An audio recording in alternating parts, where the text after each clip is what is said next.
ইত্যাদি ইত্যাদি। আমি বলতে চেয়েছি রাতের বেলা তওবা আর সকাল বেলা মিথ্যা, সেই গোনা দিয়ে ব্রেকফাস্ট।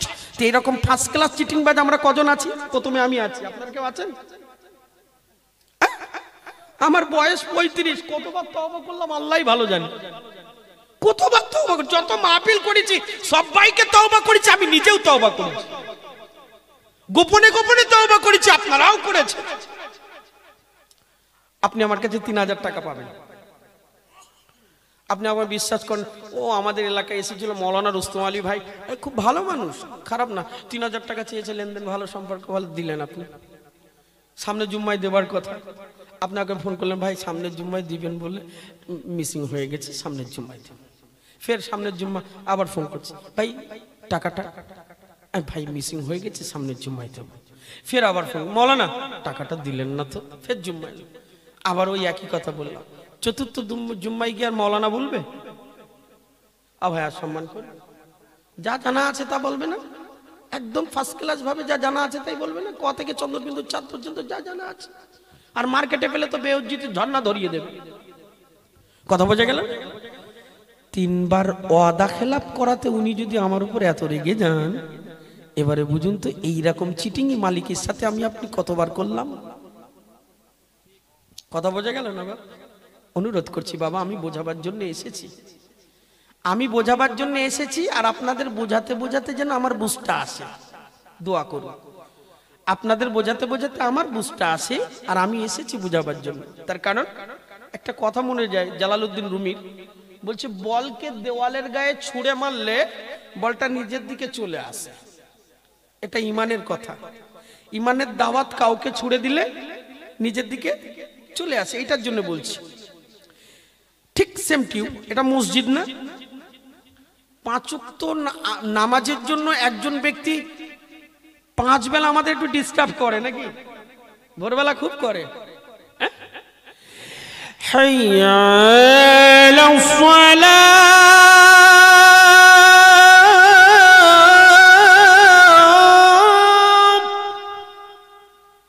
নামাজের জন্য আসো গো, নামাজের জন্য আসো। কে ডাকছে? মুয়াজ্জিন ডাকছে। বলুন তো, যে নামাজের জন্য ডেকেছে সে নামাজ না পড়ে বেরিয়ে যাবে? তাহলে যে দাওয়াত দিল তার ভিতরে দাওয়াত এলো না? এলো না? এলো। তাই কাউকে কোনো কথা শোনালে নিজের ভিতরে এটা ফিরতে পারে। তাই বলছি বোঝাবার জন্য এসেছি, আর এতে আমার বুঝ আসতে পারে। কথা বোঝা গেল বাবা? অনুরোধ করছি ভুল বুঝবেন না বাবাজি। আজকের সমস্যা রয়ে গেছে এই জায়গায়, আমরা তওবা করছি। ইমামে গাজ্জালি রহমাতুল্লাহি আলা ইহয়া উলুমুদ্দিনের ভিতরে লিখেছে, আল্লামা তকি উসমানী রহমাতুল্লাহি আলা ইসলাহি খুতবার ভিতরে লিখেছে, জি হ্যাঁ, খালেস দিলে তওবা বলতে যে বিষয়ে তওবা করা হলো, ওই গুনাহটা করার জন্য মনের ভিতরে ইস্পৃহা জন্ম নেবে না। কি লিখেছে? মনের ভিতরে ইস্পৃহা জন্ম নেবে না, মানে ওই গুনাহটা যে কখনো করব এইরকম মনোবৃত্তিও তৈরি হবে না। এইটাকে খালেস দিলে তওবা বলে। আসছে কি আমাদের? আছে না? যুবক ভাই তওবা করতেছে, আল্লাহ আর মোবাইল দেখবো না। সন্ধ্যেটা হলি মন ছোচো করতেছে, কাতার মধ্যে ঢুকলো ছোচো করে, না দেখবো না ছোচো করতে করতে হঠাৎ একটা হোয়াটসঅ্যাপে ফেসবুকে একটা এসএমএস এসে গেছে, একটুখানি দেখি আর দেখবো না, দেখতে ভোরবেলা। ঠিক কিনা? আরে কথা বলেন না কেন আপনারা? বাবাজি অনুরোধ করছি, এর পিছনে 2টা ব্যক্তির অবদান আছে। কয়জনার? 2 জনার। এই 2টা পাঁচিল টপকাতে হবে। এক হলো ইবলিস শয়তান, আর 2 হলো নফসে আম্মারা। আর 2 নাম্বার কি? নফস। প্রত্যেকের শরীরে একটা নফস দিয়ে রেখেছে আল্লাহ, এবং নফসকে আল্লাহ ইচ্ছাকৃত পাওয়ার দিয়ে রেখেছে। আর ইবলিস শয়তান পাওয়ার চেয়ে নিয়েছে। ইবলিস কি করেছে? পাওয়ার চেয়ে নিয়েছে। আর নফসকে পাওয়ার আল্লাহ দিয়েছে, আমার বান্দাকে বিপদগামী করবি, তোর রাস্তায় পড়ে গেলে ও জাহান্নামী, তোর রাস্তায় যদি না পারে ওর জন্য দয়ার জান্নাত রেখে দিয়েছি। বোঝা গেল? এখন এ সম্পর্কে বলতে গেলে ইলমে মারফাতের আলোচনা, অনেক লম্বা আলোচনা। নফসের ধোঁকা আর ইবলিসের প্রতারণা বলতে গেলে দাবি রাখে। চলুন আমি টুকটুক করে বলবো, কিন্তু অতটা বলার সময় হবে না। তবে আমি যে কথা বলতেছিলাম, আমার মালিক বড় দয়াবান। সময় থাকলে নফস আর ইবলিস সম্পর্কে কিছু কথা পরিশেষে বলা যাবে। বাবাজি আমি বলতে চেয়েছি, আমার মালিক বললেন, ও আমার বান্দা, তুই আমার কাছে ফিরে আয়, তুই আমার বান্দা, তুই ভুলে যাস না, আমি তোকে বান্দা রূপে ভালোবাসি। সুবহানাল্লাহ বলে। মা বাচ্চাকে কি রূপে ভালোবাসে? সন্তান রূপে। নবী আমাদের কি রূপে ভালোবাসে? উম্মাত রূপে। মালিক বলছে, হায় রে, আমার হাবিব এক তারিখে বলছে, আমার হাবিব এক তারিখে বলছে, আল্লাহ দয়া দিয়েছেন দুনিয়ায় কত ভাগ? আল্লাহ বললেন, হাবিব দিলাম এক ভাগ। এক ভাগ দয়াতে নবী আমার আরব কান্ট্রি জয় করলেন। ঠিক কিনা কথা বলেন? বেঈমান কুফফার বেদিন যারা ছিল, যারা নবীর শত্রু, তারাও পর্যন্ত নবীর প্রেমে পাগল হলো, টাকা আর গদির জন্য সামনে এলো না। তারা কারা? আবু জেহেল, উতবা, সাইবা, ওলিদ, মুগিরা ইত্যাদি ইত্যাদি। কথা বুঝে গেল না? এরা শত্রু, কিন্তু এরা আমার নবীকে সাপোর্ট করতো। কিরকম? মোহাম্মদ নিঃসন্দেহে ভালো, কিন্তু মোহাম্মদের কাছে গেলে সব চলে যাবে, নিচে আমরা বসবো আর মোহাম্মদ উপরে, এটা মেনে নেওয়া যাবে। এই অহংকার ছিল। কথা বুঝে গেল না? যে শত্রু যদি নবীকে ভালোবাসে তাহলে বুঝতে হবে তার ভিতরে কি দয়া ছিল। আল্লাহর নবী বলছে, আল্লাহ আপনি দয়া এক ভাগ কেন দুনিয়ায় দিলেন, বেশি কেন দিলেন না? আর কত ভাগ রেখেছেন?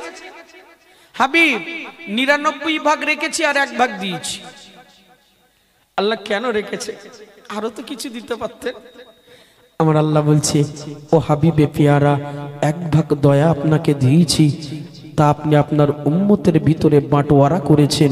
ও হাবিব, আপনি আপনার উম্মতকে যতটা ভালোবাসেন, ঠিক তার চাইতে কোটি কোটি গুণে বেশি আমি আমার বান্দাকে ভালোবাসি। আর কিয়ামতের ময়দানে আমার বান্দাদের কোনো না কোনো ওসিলাতে আমি জান্নাত দেব বলে 99% দয়া ও রহমত আমার দরবারে আমি মজুদ করে রেখেছি। একটু জোরে হলো না সুবহানাল্লাহ? বাপ বেটা মিলেমিশে হবে না সুবহানাল্লাহ? এই মালিককে ভুলে যাবেন না, একটু মালিককে স্মরণ করো। আমাদের আল্লাহ ছাড়া কেউ আছে? বিপদে পড়লে আল্লাহ নাকি? বিপদে পড়লে আল্লাহ। আমরা হলাম সুবিধাবাদী মুসলমান। 10 বস্তা ধান হবে 1 বিঘা জমিতে, যেই 2 বস্তা হয়েছে সে আল্লাহ বেরিয়ে গেছে। আর যেই 20 বস্তা হয়েছে, দেখেছিস আমার কেলি কেমন? এবারে যে তেল মেরেছি 10 গ্রামের দাম 200 টাকা। পাখামো করলে হবে ভাই, চাষবাস বুঝতে হয়। যেই কম হয়েছে বলছে, আল্লাহ তোমার যত রাগ ছিল তুমি আমার উপরে ঝেড়েছো, আগে আশেপাশে কারো দেখতে পাওনি?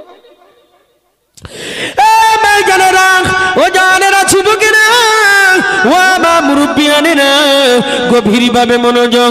বিশ্বনবী হাবিবুল্লাহ জানাবে মুহাম্মাদুর রাসূলুল্লাহ সাল্লাল্লাহু আলাইহি ওয়াসাল্লাম নবী আমার জানান, আয় আমার সাহাবীরা, তোমরা তওবা করে নাও, তোমরা তওবা করে নাও। এমনি করে সকাল থেকে সন্ধ্যার অজুহাত দেখিও না, সন্ধ্যা বেলা থেকে সকালের অজুহাত দেখিও না। ও আমার সাহাবীরা, চোখ খুলতে যতক্ষণ, চোখ বুঝাতে ততক্ষণ, আবার চোখ খুলতে যতক্ষণ, এই সময়ের অপেক্ষা করো না। এর মধ্যে আজরাইল এসে যেতে পারে। তার কারণ মউতের খবর একমাত্র আল্লাহ জানে, আর কেউ জানে না। ও আমার সাহাবীরে, বাবা তোমরা তওবা করে নাও, তোমরা তওবা করে নাও। উম্মাত উম্মতিরা, তোমরা তওবা করে নাও।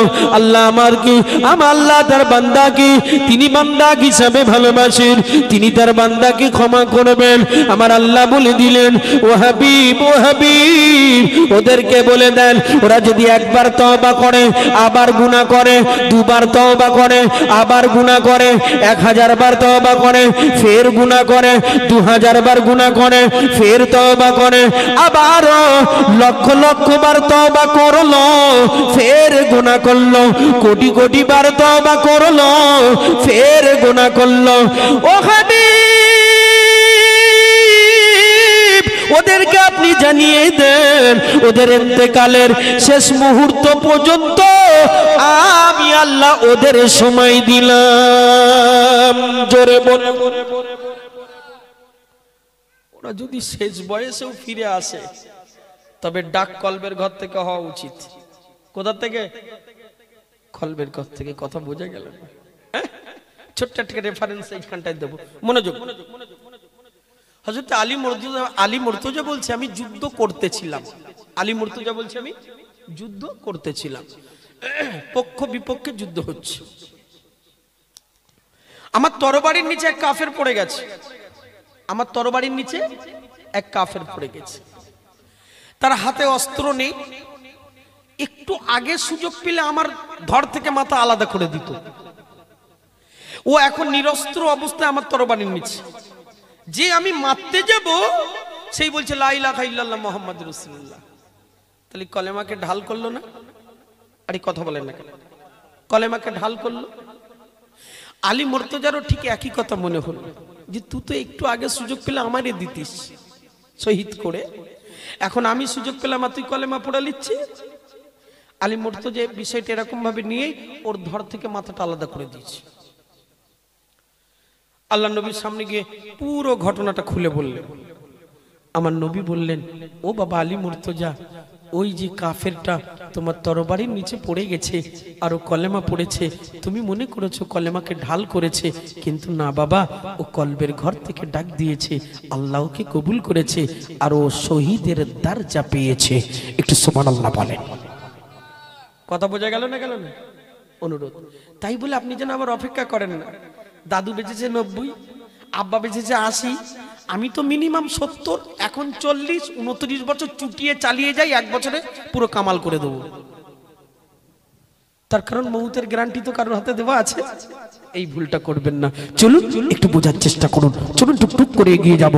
বিশ্বনবী হাবিবুল্লাহ জনাবে মুহাম্মাদুর রাসূলুল্লাহ সাল্লাল্লাহু আলাইহি ওয়াসাল্লাম আমার নবী পাক সাহাবীদেরকে নিয়ে আমার নবী একটু আলোচনা করতেছিলেন। এমন সময় একজন জওয়ান যুবক আমার নবী পাকের কাছে এমনি করে বাইরে এসে কান্নাকাটি শুরু করেছে। হযরতে ওমর ঘরের বাইরে এসে দেখে একজন জওয়ান যুবক কান্নাকাটি করে। হযরতে ওমর বলে, এ ছেলে বাবা, নবী বড় ব্যস্ত আছি, একটু পরে আসো অথবা অপেক্ষা করো। আমার নবী পাক ঘরের ভিতর থেকে শুনতে পেয়েছে। আমার নবী বললেন, এই ওমর, ওকে বসিয়ে রেখো না, আমি মুহাম্মদ, আমার জন্য কেউ বসে থাকবে এটা মুহাম্মদ পছন্দ করে না। জোরে বলো, আরে জোরে বলো। কথা বোঝা গেল? আমার জন্য কেউ অপেক্ষা করবে এটা মুহাম্মদ পছন্দ করে না। এ বাবাজি, আজকের বর্তমান যুগ সন্ধিখানের অবস্থা কি? একটা সিগনেচার দরকার, বাড়ি গেছেন এমএলএ, বাবু 10টায় উঠবে আর আপনি 6টায়, 4 ঘন্টা, উঠে ব্রেকফাস্ট আরো 2 ঘন্টা, দুপুরের কাছাকাছি আপনি এদিকে ঠেলাঠেলি করছেন মনে মনে, কি হয় বাইরে এলো, এখন হবে না তো কালকে এসো। বিশ্বনবী বলছে, ওমর রে, আমার অপেক্ষায় কেউ বসে থাকবে এটা মুহাম্মদ পছন্দ করে না, তাড়াতাড়ি ঘরে নিয়ে এসো, তার প্রয়োজনেই তো আমাকে বলতে বলো। একটু সুবহানাল্লাহ হলো? ওরে ভাই, সবাই মিলে হলো। এই আদর্শটা মেনে নেন না, জীবনে অনেক দামি ব্যক্তি হয়ে যাবে। এই আদর্শ মেনে না, আপনার জন্য কেউ অপেক্ষা করবে না, আপনি কাউকে করতে দেবেন না। এই সুন্নাতটা মানেন, জীবন ধন্য হয়ে যাবে। জান বিশ্বনবী হাবিবুল্লাহ জনাবে মুহাম্মাদুর রাসূলুল্লাহ সাল্লাল্লাহু আলাইহি ওয়াসাল্লাম আমার নবী পাক ছেলেকে ডেকে ওই যুবককে বললেন, এই যুবক, কি ব্যাপার বাবা, কি হয়েছে, কান্নাকাটি করো? যুবক বলতে লেগেছে, ইয়া রাসূলুল্লাহ, ইয়া হাবিবাল্লাহ, আমি বড় শর্মিন্দা, আমি বড় অপরাধী, আমি জঘন্য একটা অপরাধ করেছি। ওগো আল্লাহর হাবিব, আমি জঘন্য অপরাধ করেছি। আমার নবী বললেন, এই ছেলে বাবা, তোমার অপরাধের পরিসীমা কি উহুদ পাহাড়ের মতো হবে? ছেলে বলল, হুজুর জানি না উহুদ পাহাড়ের মতো হবে কিনা, তবে অপরাধ বড় জঘন্য। এই ছেলে বাবা, তোমার অপরাধ কি প্রথম আসমান সম হয়ে যাবে? হুজুর আমি জানি না, তবে ও ছাড়া জঘন্য হতে পারে। আমার নবী বললেন, বাবা তোমার অপরাধ কি দ্বিতীয় আসমান পর্যন্ত হতে পারে? হুজুর বললেন, নিশ্চয়। যুবক বলল, হুজুর আমি জানি না, তবে জঘন্য হবে। এইভাবে বলতে নবী আমার 7 তবক আসমানে লাগিয়ে দিল। আমার নবী বললেন, এই ছেলে বাবা, তোমার অপরাধ কি 7 আসমানে ঠেকে যাবে? এত জঘন্য অপরাধ হবে নাকি? জন যুবক বলল, হুজুর অত বড় হবে কিনা জানি না, তবে আমার অপরাধ বড় জঘন্য অপরাধ। এ মেয়ে জানেরা, এ জানেরা, এ যুবকেরা, ও মা বোনেরা, নবী আমার 7 তবক আসমান পর্যন্ত নিয়ে গেছে। এটা আমার আপনার জন্য খুশির সংবাদ। অত বড় যদি অপরাধ হয় তারপরও মাপ হয়ে যাবে, এ সিগন্যাল নবী দিয়ে গেল, নবী দিয়ে গেল। এবারে বলছে যুবক, আমার নবী বললেন, এই যুবক, এই যুবক, তোমার অপরাধের কথা তুমি একবার খুলে বলো। এবারে যুবক বলছি, ওগো নবী, ওগো নবী, আমি বড় গরিবী মানুষ। মানুষ যখন মারা যায় আমি তার কবরে চলে যাই, রাতের বেলা তার কবরটাকে আমি খনন করে নিই। কবরটাকে খনন করে মৃত লাশের শরীর থেকে কাপড়ের কাপড়টা খুলে নিয়ে আবার কবরটাকে ঠিক করে দিই, আর বাজারে বিক্রি করে আমার দারিদ্র সংসার চালায়। আমার নবী পাক এই কথা শোনার সঙ্গে সঙ্গে নবী আমার ঝরঝর করে কাঁদছে। রাসূলুল্লাহ কাঁদছে। অপরাধের একটা সীমা থাকে। এই কেমন অপরাধ? মৃত লাশের শরীর থেকে কাপড়ের কাপড় খুলে নেওয়া একটা অপরাধ। এ তো অপরাধের সহিংসা। সে চলে গেল, সব রেখে গেল, যাবার সময় ছেঁড়া 3-5টা কাপড় নিয়ে গেল, সেটাকে খুলে নিলি। তোর মতো গুনাহগার কি আছে রে দুনিয়াতে? ছেলেটি বলছে, হুজুর অপরাধ এখনো শেষ হয় নাই। রাসূলুল্লাহ, আমার এলাকায় একটা যুবতী মেয়ে মারা গেল, আমি তার কবরে চলে গেলাম, তার কবরটাকে খনন করলাম, মৃত লাশের শরীর থেকে আমি কাফনের কাপড় খুলে নিলাম। ওগো আল্লাহর হাবিব, আমি চলে আসতেছিলাম, তার চেহারার দিকে আমার নজর পড়ে গেল। ও মালিক, ও হাবিব, আমি নফসের ধোঁকায় পড়ে গেলাম, আমি তার সাথে খারাপ আচরণ করেছি। আমি ফিরে আসতেছিলাম, ওই কবরের ভিতর থেকে একটা মহিলা কোনটি আওয়াজে আমি শুনতে পাচ্ছিলাম, হায় রে আহাম্মক, এতগুলো মুরতাদের সম্মুখে তুই আমাকে বেইজ্জতি করলি, তুই আমাকে নাপাক বানালি, কাল কিয়ামতের ময়দানে আমাকে নাপাক হালাতে উঠতে হবে। আমাকে যতটা বেইজ্জতি করলি, কিয়ামতের ময়দানে আল্লাহ যেন কোটি কোটি গুণে বেশি তোর সাথে বেইজ্জতি করে। ও হাবিব রাসূল, সেই কথা আমার কানে বাজে, আমি সহ্য করতে পারছি না, আমি ঘুমাতে পারছি না, আমি চলতে পারছি না। ও হাবিব, আমার এই অপরাধ মাপের কি কোনো রাস্তা আছে? আল্লাহ নবী চিৎকার দিয়ে কেঁদে উঠেছে। আল্লাহ নবী চিৎকার দিয়ে কেঁদে উঠেছে। বলে ফেলেছে আমার নবী, যা যা, বেরিয়ে যা, তোর অপরাধ মাফ হবার যোগ্য না, যা বেরিয়ে যা। আল্লাহ নবী দরবার থেকে বার করে দিল। ভাইয়েরা, জওয়ানেরা, যুবকেরা, এবারে জন যুবক ছেলেটি আল্লাহ নবীর দরবার থেকে চলে গেল। আমার নবীর দরবার থেকে কাঁদতে কাঁদতে চলে গেল, চোখের পানি ঝরঝর করে পড়ে, রাস্তা দিয়ে দৌড়ে দৌড়ে চলে যায় আর বলতে থাকে, ঘরে ফিরবো না, বাড়ি যাব না। নবী যাকে ফেরত দিয়েছে আল্লাহ তাকে কেমনে ক্ষমা দিবে? নবী যাকে ফেরত দিল আল্লাহ তাকে কেমনে ক্ষমা দিবে? এইভাবে কাঁদতে কাঁদতে জন যুবক ছেলেটি এমনি করে দৌড়ে দৌড়ে ছুটে ছুটে জঙ্গলের ভিতরে চলে গেল, আর বাড়ি ফিরে গেল না। এমনি করে দুপুর হয়ে গেল, জঙ্গলের ভিতরে বসে বসে শুধু মালিকের দরবারে কাঁদে, আই মালিক, নবী যাকে ফেরত দিয়েছি তাকে আপনি কেমনে ক্ষমা দিবেন? নিশ্চয় আমার কোনো মাপ নাই, তবু কি ক্ষমা করে দিবা যায়? তবু কি ক্ষমা করে দিবা যায়? কাঁদতে আছি, কাঁদতে আছি, চোখের পানিতে কলিজা ভেসে যায়, চোখের পানিতে কলিজা ভেসে যায়। কাঁদতে আছি, কাঁদতে আছি, সকাল থেকে দুপুর, দুপুর থেকে বিকাল, বিকাল থেকে সন্ধ্যা, সন্ধ্যা থেকে অধিক রাত, কাঁদতে আছি, কাঁদতে আছি, সারাদিন কিছু খাওয়া না। এইভাবে কাঁদতে কাঁদতে বেহুশ হয়ে গেলেন আর ঘুমিয়ে পড়লেন। সকালবেলা যেই না হয়েছে, ঘুমটা ছেড়েছে, ঘুম থেকে উঠে আর চলতে পারে না, আবারও কাঁদতে থাকে। জঙ্গলের ফলমূল পেড়ে খায়, দৌড়ে ছুটে চলে গেল পাহাড়ের ঝর্ণার দিকে, ঝর্ণার পানি খেয়ে জীবন বাঁচাতে লাগলো। আবারও কাঁদতে থাকে, রাতে কাঁদে, দিনে কাঁদে, দিনে কাঁদে, রাতে কাঁদে, বিকালে কাঁদে, সন্ধ্যায় কাঁদে, যখন খুশি তখন কাঁদে, শুধুই কাঁদে, শুধুই কাঁদে। ও মালিক, আমায় কি ক্ষমা করে দিবা যাবে না? আমায় কি মাফ করে দিবা যাবে না? যাকে নবী ফেরত দিয়েছে আপনি তাকে কেমনে ক্ষমা দিবেন? এইভাবে কাঁদতে আছে। একদিন দুদিন কাঁদে, এক সপ্তাহ দু সপ্তাহ কাঁদে। দিনের বেলা জঙ্গলাতে, রাতের বেলা পাহাড়ের পদদেশে। দিনের বেলা জঙ্গলাতে ফলমূল পেড়ে খায়, রাতের বেলা পাহাড়ের ঝর্ণার পানি খেয়ে জীবনটাকে বাঁচায়। এইভাবে চলতে আছে, চলতে আছে। এক সপ্তাহ দু সপ্তাহ, 3 সপ্তাহ 4 সপ্তাহ 5 7 35 দিন কাঁদতে আছে আর বলে, ও মালিক, যাকে নবী ফেরত দিয়েছে তাকে আপনি কেমনে ক্ষমা দিবেন? তবু কি মাফ করা যায় না? এইভাবে কাঁদতে আছে। 37 38 39 40 দিনের সকালবেলা আমার নবী পাক ওমরকে ডাক দিলেন, ওমর একবার এদিকে এসো।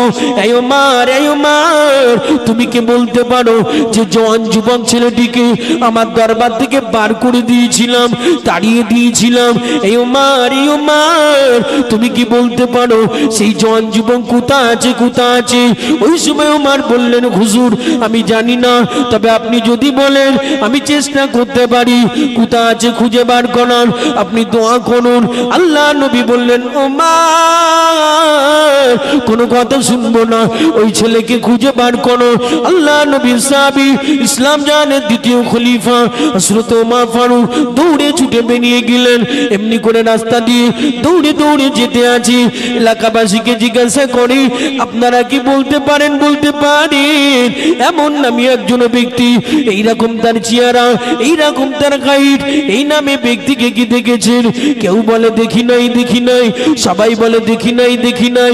এইভাবে বলতে বলতে পাহাড়ের পাদদেশীয় এলাকাগুলোতে গিয়ে, পাহাড়ের পার্শ্বস্থ বাড়িগুলোতে গিয়ে খোঁজ খবর নিতে লেগেছে।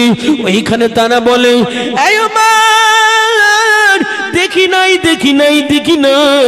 তবে রাত যখন গভীর হয়ে যায়, রাত যখন গভীর হয়ে যায়, ওই পাহাড়ের পদদেশ থেকে কান্নার একটা রোল ভেসে আসে। ওই কান্নার রোলে, ওই কান্নার আওয়াজই আমাদের ঘুমটা ছেড়ে যায়, আমাদের ঘুমটা ছেড়ে যায়। এই ওমর, এই ওমর, বলতে পারি না, ঘুমটা ছেড়ে যায়। বিকট আওয়াজে কান্নাকাটি করে উমারের সন্দেহ হলো। আল্লাহর নবী সাহাবী হযরত উমর চলে গেলেন জঙ্গলের ভিতরে, চতুর্দিকে ছান মারলেন, কোথাও খুঁজে পাওয়া গেল না। সন্ধ্যা হব হব ভাব চলে গেল পাহাড়ির পদদেশে। সেখানে খুঁজতে লেগেছে, কোথাও পাওয়া যায় না। ওদিকে জন যুবক পাহাড়ির পদদেশে উচ্চ শিখরে দাঁড়িয়ে চিৎকার করে কাঁদে, আয় মালিক, আমায় কি ক্ষমা করা যায় না? আমায় কি মাফ করা যায় না? ও মালিক, ও মালিক, নবী যাকে ফেরত দিয়েছি আপনি তাকে কেমনে ক্ষমা দিবেন?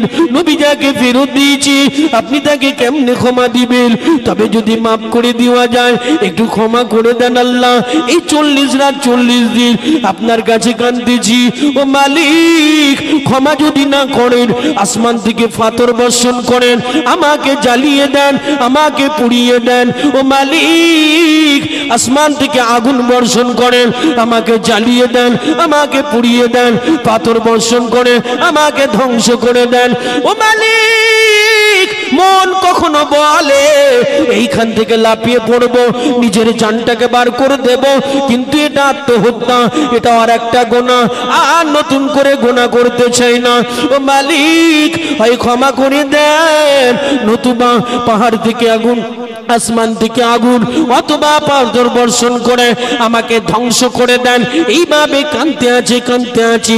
পাহাড়ের উচ্চ শিখরে দাঁড়িয়ে চোখে পানিতে কলিজা ভিজে যায়। হযরত উমর, উমর পিছন দিক দিয়ে দৌড়ে দৌড়ে দৌড়ে দৌড়ে গিয়ে জন যুবকের হাতটাকে জাপটে ধরেছে। এই ছেলে বাবা, এইখান থেকে লাফিয়ে বললে তুমি যে মরে যাবি, তোমার কোনো মাফ হবে না। এই ছেলে, তুমি জানো আল্লাহ নবী তোমায় ডেকেছি। ছেলেটি খুশি হলো, আমার নবী ডেকেছি, আপনি নবীর কাছে নিয়ে যাবেন। হ্যাঁ, নবীর কাছে নিয়ে যাব। আল্লাহ নবীর কাছে এনেছি। আমার নবী পাক ওই ছেলেটির মুখের দিকে তাকিয়ে নবী আমার মুচকে মুচকে মুচকে মুচকে হাসতে লেগেছে। জোরে বলুন। একটু বাপ বেটা মিলেমিশে হয় না সুবহানাল্লাহ? সবাই মিলে হলো না? নারে তাকবীর! বাবাজি কথা বুঝে গেল? নবী মুচকে মুচকে হাসছে। এই ছেলে কি করলে তুমি? কি করলে তুমি? মালিককে কেমনে জয় করলে? মালিককে কেমনে জয় করলে? মুচকে মুচকে হাসছে।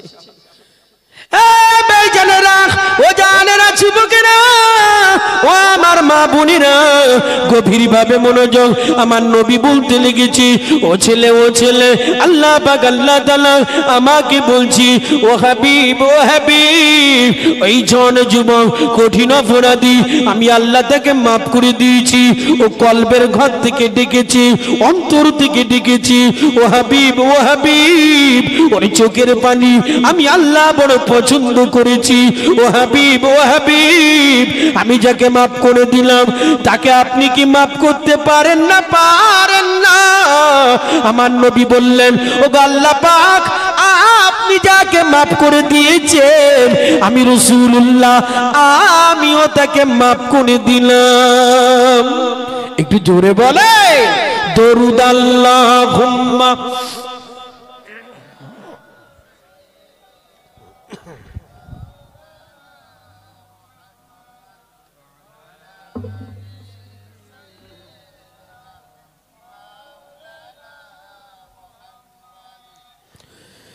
নবীর রওজা শরীফ দেখে মন ভরে।